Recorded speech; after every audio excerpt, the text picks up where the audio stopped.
The Gateway brings you the day's news each weekday from around the St. Louis region and the state capitals in Jefferson City. Our schools are accredited. We don't need this bill. And Springfield. How many more years must pass before lawmakers see time is of the essence? I'm Abby Larico. Join me each weekday for The Gateway on the STLPR app or wherever you get podcasts. From St. Louis Public Radio. This is Politically Speaking. There are 8 Republicans running to become Missouri's next Secretary of State. While half of them filed early for the position, the other half decided to run in the last few days of the filing period. Jamie Corley is one of those 4 candidates who threw her hat into the ring in the final days. She says then candidate Senate President Pro Tem Caleb Rowden dropping out was an impetus for her decision to run. Corley has been in the news for filing an initiative petition that would have legalized abortion in Missouri, which she later withdrew. Unlike some of her fellow candidates, Corley doesn't believe it should be harder to amend Missouri's constitution. Let's hit the music. This is the Politically Speaking podcast, the definitive show about Missouri politics. My promise to St. Louis was that I would do the absolute most for each and every person, starting with those who have the very least. What I wanted to do was look and see what other states are doing. We have to be willing to change those laws, that they are balanced and they affect everybody equally. As somebody that grew up in the St. Louis area, in North St. Louis County, I didn't know any lawyers growing up. We got to find long-term solutions to make government better, but also to be able to provide services to people. I don't want to leave that federal money that we've been leaving all these years on the table. We need to be spending this money to take care of Missourians. I thought we accomplished a lot this year, but a lot more needs to be done.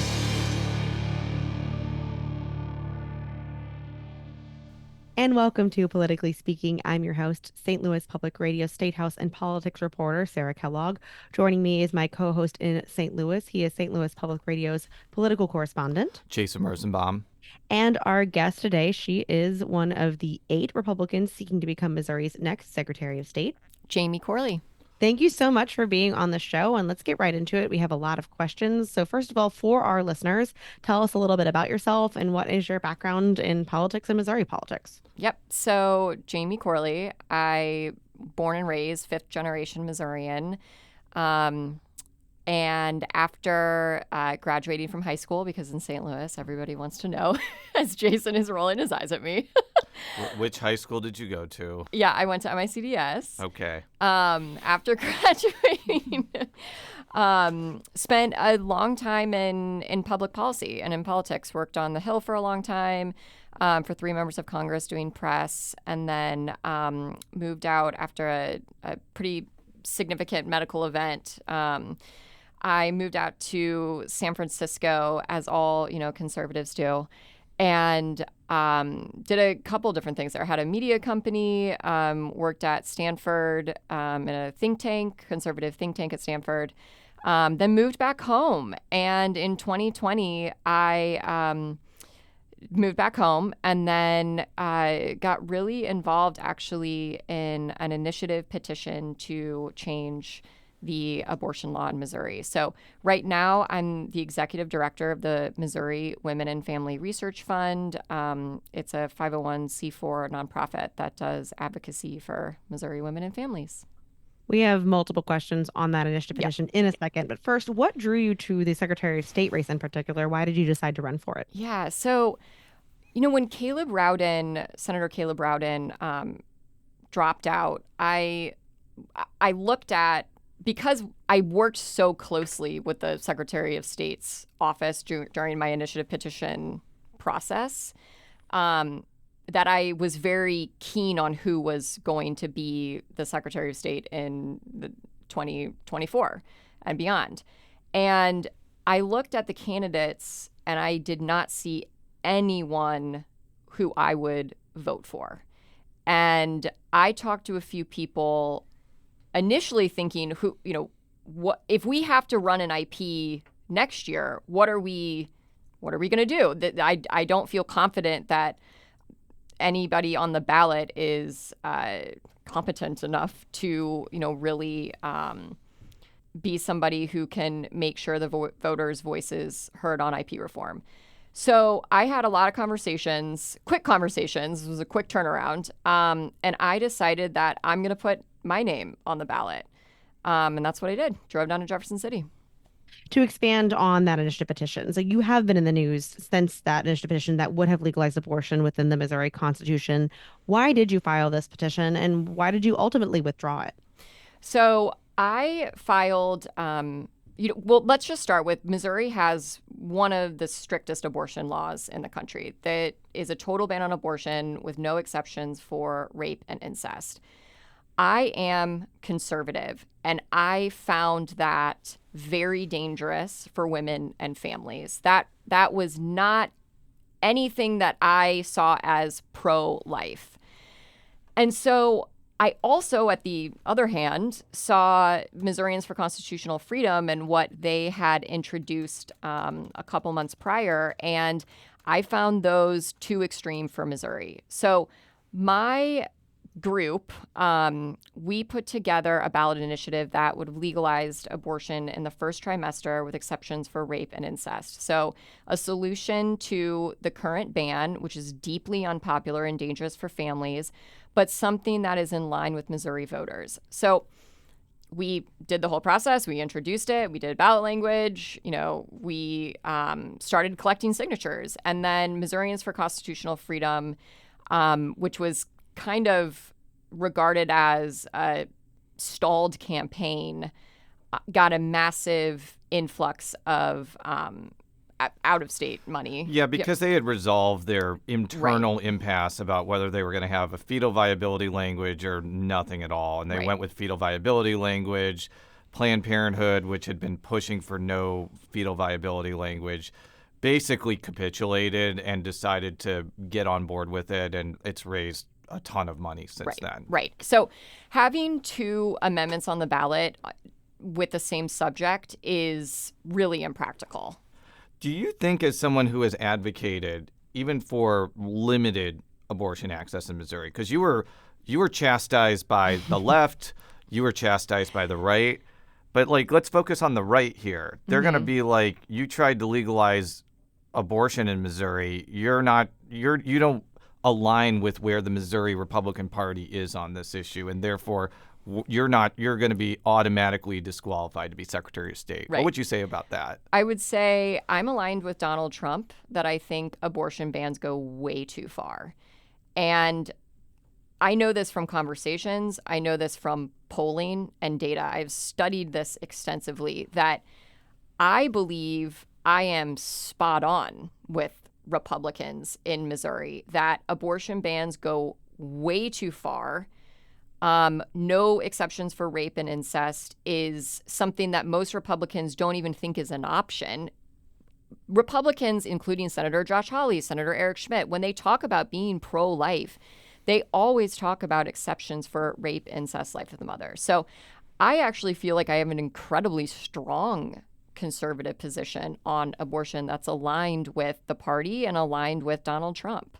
So you mentioned before that you looked at the field and you didn't feel like there was anybody you could support, probably because I guess you didn't think anybody was qualified to be Secretary of State. Because the reason I asked that is someone like Shane Scholler would strongly push back against the idea that he's not qualified to be Secretary of State when he's been an elections official for the last decade. Yeah. I think I was looking at the people who had fundraised, which was really, do you have a viable campaign as well? Shane Scholler is very well respected in Republican politics, and he's a Greene County clerk, and he would absolutely be qualified. So, and I'll also expand that comment to, the field now. One of the talking points that I use when I'm on the campaign trail and talking to people is the fact that I'm not a former or current member of the Missouri legislature sets me apart from this field. And for me, that's a huge plus. It's a huge advantage. The best predictor of future success is past results. And if I was a part of the last 2 years of nonsense in the Missouri legislature, I would be embarrassed to ask someone for a promotion, especially Missouri voters. And what do you think you would offer as Secretary of State that is different from the 7 other Republicans running for the post? Right. So, I mean, there's a couple specifics. So I have no intention of using the Secretary of State's office to essentially enact de facto IP reform. I am a supporter of using the ballot initiative process. I think that it is part of our Constitution, and voters in Missouri they have used the process to make substantial changes to our Constitution. We're proud of our initiative petition process. So, I mean, that's a huge marker of how I'm different. Let's jump on that then and talk about the initiative petition process. We have that later in the show plan, but let's go right now. And so, as Secretary of State, I want to make sure this is clear. You would not advocate for the Constitution becoming harder to amend. I would actually do the opposite. I would make sure that people know I am a Secretary of State that will respond to groups and voters who want to use their constitutional right to change statutes and change the Constitution. And then I want to ask a question also about changing state statute, because a lot of the questions is, well, why do Missourians go to the constitutional route all the time? Well, right now there's really nothing stopping from the voters voting on a statute changing something in November, but then the state legislature turning around and undoing it or modifying it literally like 2 months later. And so would you support, a state law or changes, at least for a period of time, to protect voter passed state statutes from being, changed on a major basis? I think that's an interesting question, and it would certainly put less pressure on constitutional amendments. So I can see the reason why that would be appropriate. It's certainly something that I would, obviously that's up to the legislature, but it's certainly something that I would be open to. I mean, it makes sense. Yeah, because that's something one of the other candidates, Representative Adam Schwandren, says, that he thinks that there would be a lesser, attempts to modify the Constitution if they know that voters, if they vote for a statute change, and then it wouldn't get changed, well, they can get it done that way instead of having to put it on the Constitution. Do you kind of agree with that logic? Well, but I would say that usually voters use this process because the legislature isn't doing what they want. Either they're not prioritizing issues that they want done, or there's just no appetite for making smaller changes like raising the minimum wage. And so I think my question is whether it's 2 months or a year, would the incentive or the problem still remains that the legislature could undo what the citizens have to do via initiative petition process, whether it's a statute or a constitution, because they have been unable to successfully lobby their representatives to get the change. Let's go to the Missourians for Constitutional Freedom Initiative again. At this point, when we're recording this, we don't know officially whether it's going to be on the ballot, but I'd say it's likely. Like, they turned in a lot of signatures. It was a very professional signature gathering campaign. There is kind of this feeling that, like, if that ends up passing, that could really, like, end the whole drive to make the Constitution harder to amend for the foreseeable future, because there are people who have real problems with that amendment and real, and not just imaginary ones. They feel like it will pretty much decimate every abortion restriction imaginable, and they may want to try to repeal it or change it. So do you agree that, this entire discussion about quote-unquote IP reform could be dead for the foreseeable future, depending on what happens in November?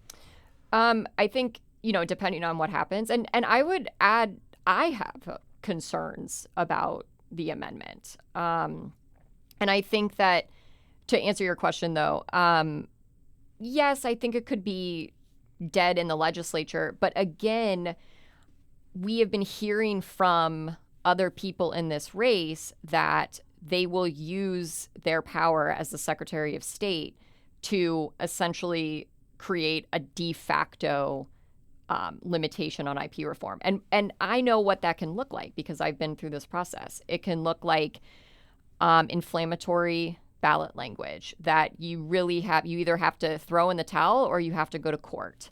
It's extremely expensive. It's very time consuming. It's a total waste of taxpayer dollars. It's completely politicized. And it also allows like Chuck Hatfield to build another pool in this house. And you use Chuck. Chuck was my attorney. Yes. He is the best. And so, we love Chuck and Alex. But that's right.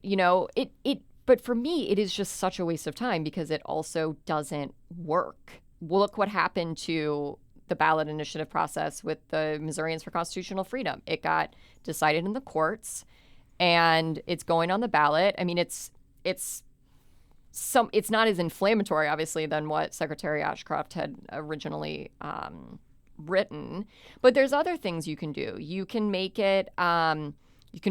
You should scrutinize the signature gathering process. That's really important, actually. But you can make life very, very difficult, or you have discretion when you're the Secretary of State over this.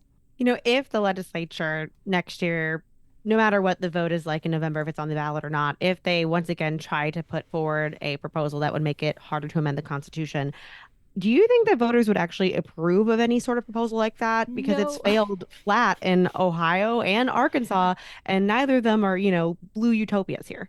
No, I do not think that voters would pass this in any way, shape, or form. And in fact, in an alternative universe, if had IP reform actually made it to the ballot, that would have been a very fun campaign to run Oppo on as a former press secretary, because it's just such low-hanging fruit. Taking away the people's voice, empowering the legislature at the expense of the people. It's just, no, they're not going to do that. We need to take a quick break, but we'll be right back. If you have a smart speaker, you have access to the entire world of NPR and St. Louis Public Radio. All the latest news and all the captivating stories. Activate our voices with yours by telling your smart speaker to play St. Louis Public Radio. And we're back on Politically Speaking with our guest, Jamie Corley. She is one of 8 Republicans vying to be the next Secretary of State. Let's move on to other factors of the office, which includes monitoring securities, registering businesses, and overseeing elections. Why are you qualified to do these parts of the job? Yeah, so a couple things. We'll go to the registering businesses. I have LLCs registered with the state. I also have operated businesses in other states, in California and in D.C., and any business owner will know that working with the Secretary of State's office can be a streamlined process or it can be a nightmare. And the interaction does not just stop as soon as you register and upload your articles of incorporation. I mean, you have to go on the Secretary of State's website and get a certificate of good standing if you want to get insurance, if you want to open up a brick and mortar store. So it's actually like a pretty good process in Missouri. The portal is easy to use. You can get the documentation that you need as a business owner. But I have firsthand experience. I've also voted in other states, and I voted in California, which is a mess. So I have the experience of seeing how elections are run in other states, and it makes me grateful, actually, that, Secretary Ashcroft and I have certainly sparred over ballot initiative.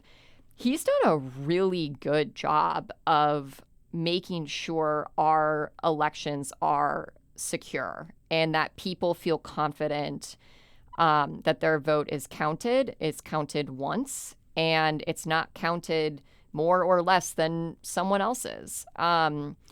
So a lot of what's the other one? Business registration, securities, right. And I've said this on other shows.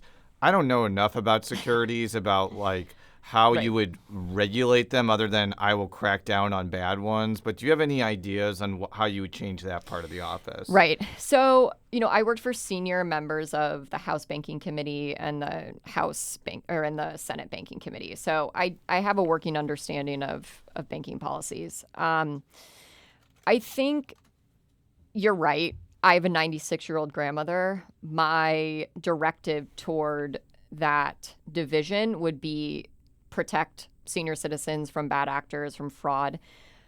There are some more nuanced areas where the Missouri Secretary of State plays a role. One of them is ESGs, and those are regulations around what investors can invest in. They get so, for example, can you invest in a climate change company even if your reasoning for investing isn't to maximize investor return, that there's a social welfare element? And I have a little bit of a different view than other people in this race, I assume. Well, for one, that should be up to the legislature.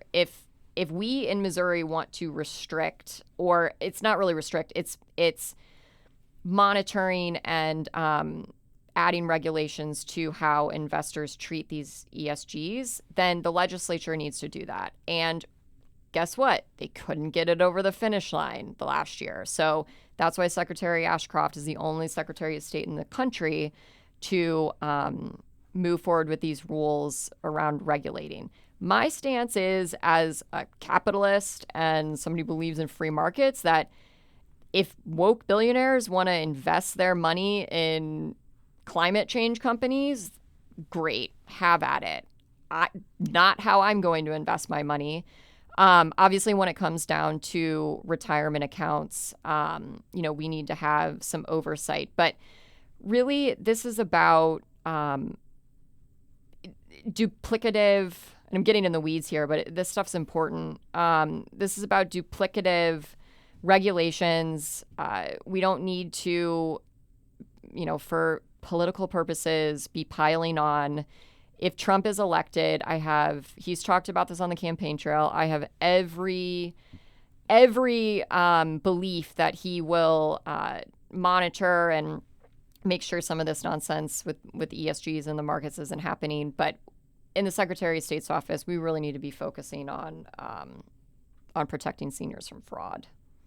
Everybody from fraud, but especially seniors, especially my 96-year-old grandmother. Maybe an area where the Secretary of State has received more attention as of late is libraries. It should be noted that the Secretary of State does not run or control libraries, but they can provide state funding for them.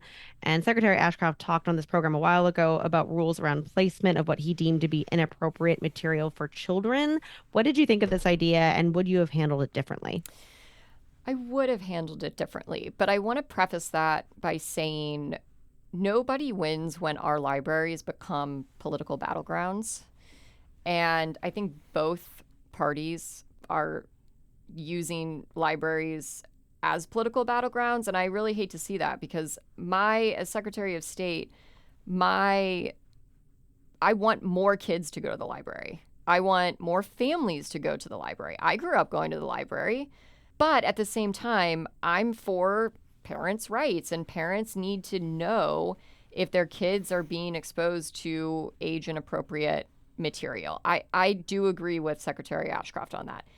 What I have read and heard from librarians is that the rules were very confusing. The guidance was very confusing and very murky, and the consequences of not following said guidance were pretty severe. I mean, cutting funding from state libraries is very serious for communities.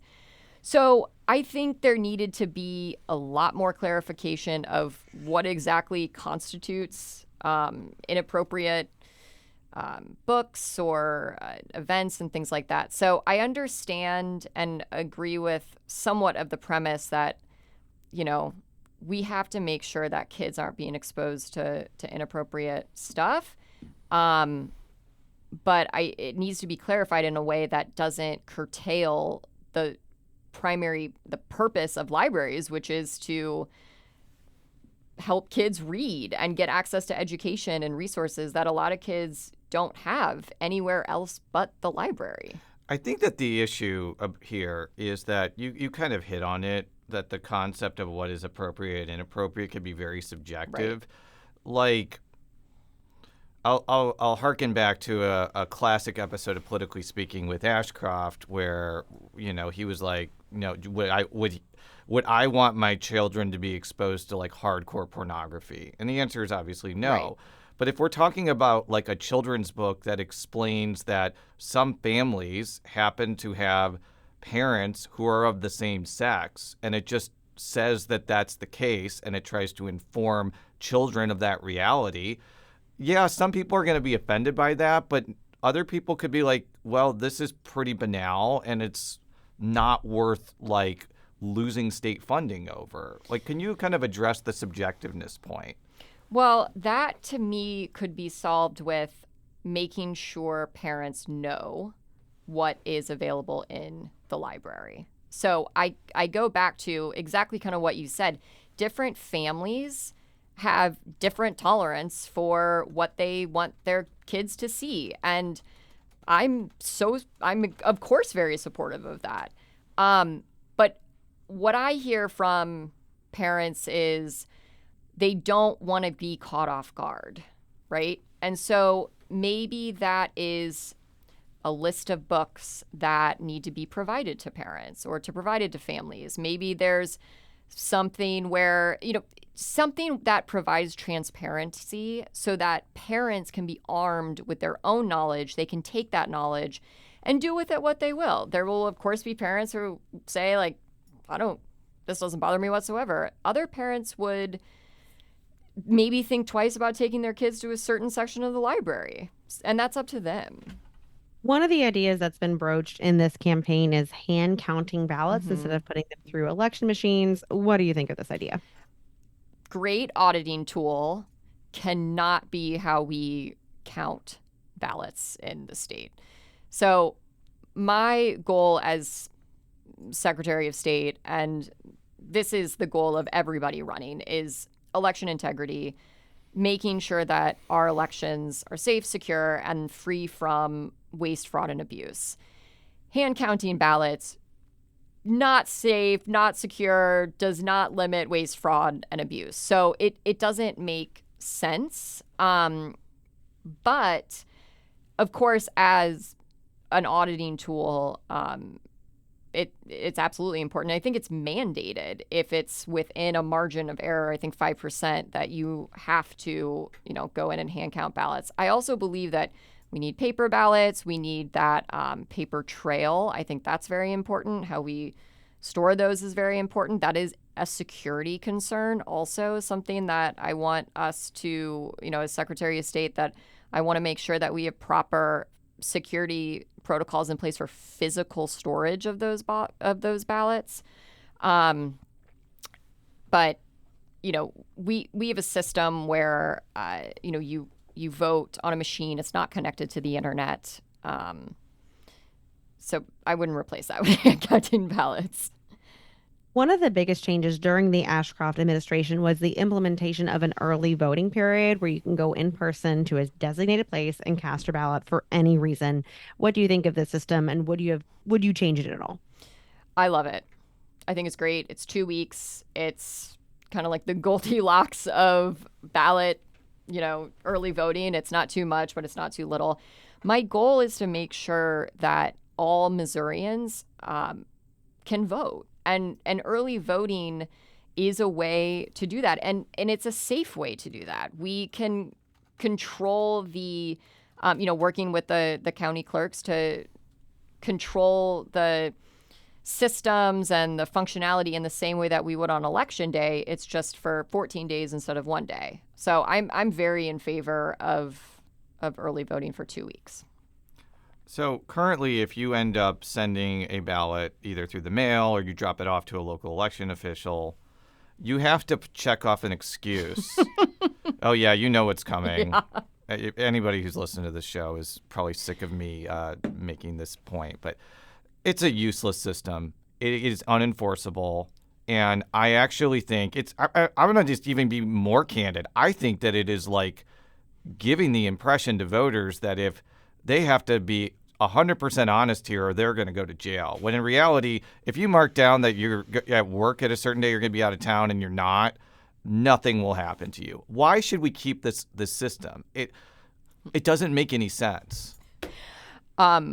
So to be honest, it doesn't make sense, does it? No. So it doesn't. And it's and just keep going. Going. Now that we have early voting, there is an expanded way to vote. So if you're out of town on election day, maybe you're somebody who goes on a long vacation, okay, then you need to mail in your ballot another way. But I'm a hardcore conservative. So when there are inefficiencies and duplicative processes and processes that don't make sense anymore, I want to get rid of them. That is my natural inclination as a conservative. So another part of that law that implemented that early voting period also included a photo ID requirement, a state-issued, government-issued photo ID requirement for voting. Mm-hmm. Do you agree with that, or do you feel like do you think the structure of it has worked well so far?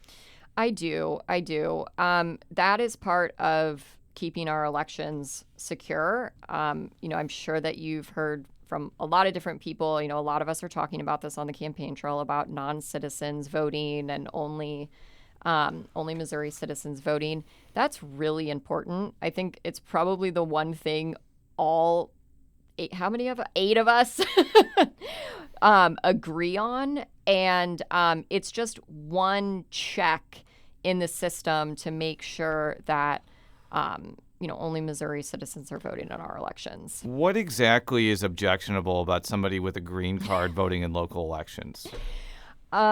I see that as somebody who's lived in San Francisco. I see that as a slippery slope. So in San Francisco, you do not have to be a citizen if you have a kid in the school. So I can see how you would say, well, you pay taxes here, you work here, you are invested in the community. So, but where does that end? I think that you have to be a citizen to vote in Missouri's elections. And that's just my stance. And I've seen what happens when you kind of open up the door to, oh, well, maybe green card. Oh, well, and then it's just a free-for-all. Yeah. Now, this is a different question that I've been asking because I heard about this recently. So there are people in this race who are talking about like auditing the rolls to make sure undocumented immigrants aren't voting. Do I have proof that that's happening? No. Could it have happened? Anything could happen. But you know what does happen all the time? Legal immigrants registering to vote accidentally, and then their citizenship their future citizenship could actually be in jeopardy. And if they vote, they get automatically deported, according to this person I talked with. Is there something as Secretary of State you could do to raise public awareness to people who are legal immigrants that, no, do not register to vote until you are an American citizen? So, any type of education campaign like that would solve both of those problems. It would solve, people, we want to make sure that they don't register to vote because we don't want the system overloaded, and also it's illegal. I think what you might be referring to is in Ohio, they just did Secretary Frank LaRose, who's very, very conservative, is a leader in the Secretary of State community.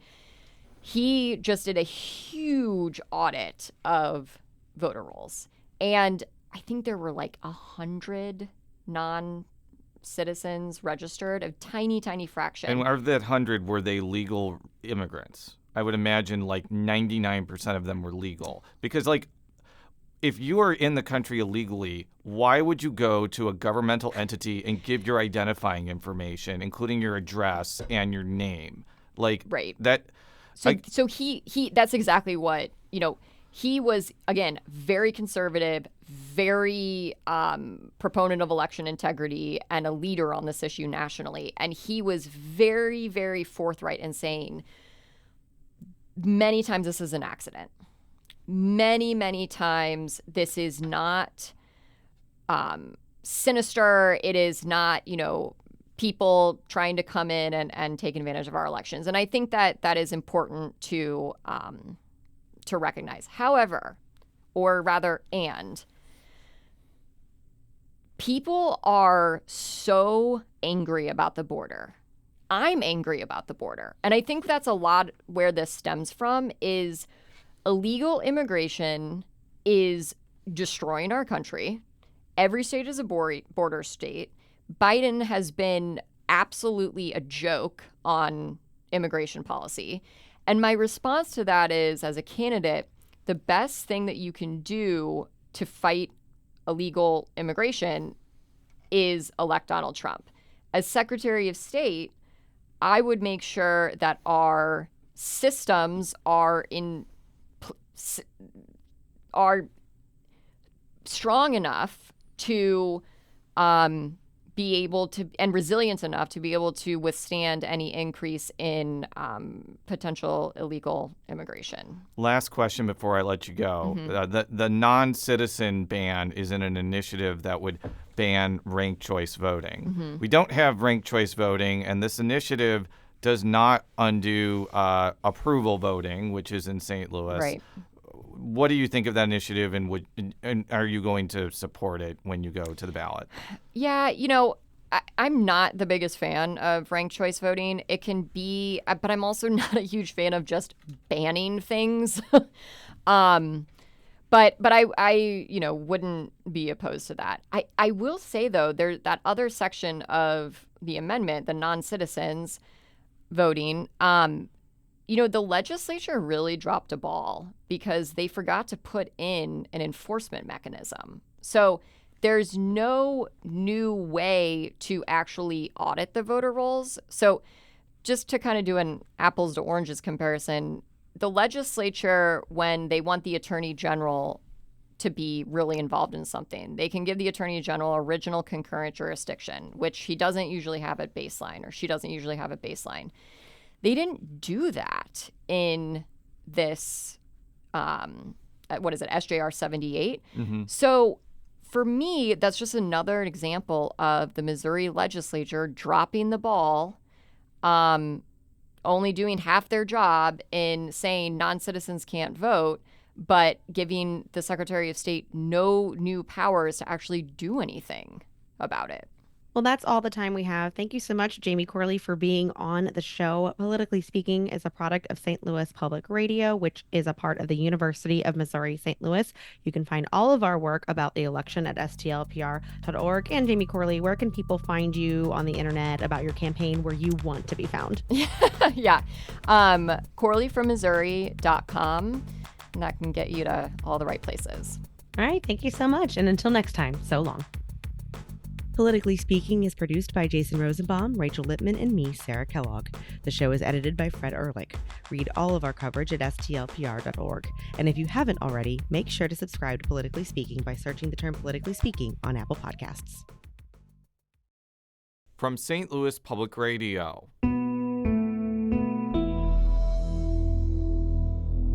This is Politically Speaking.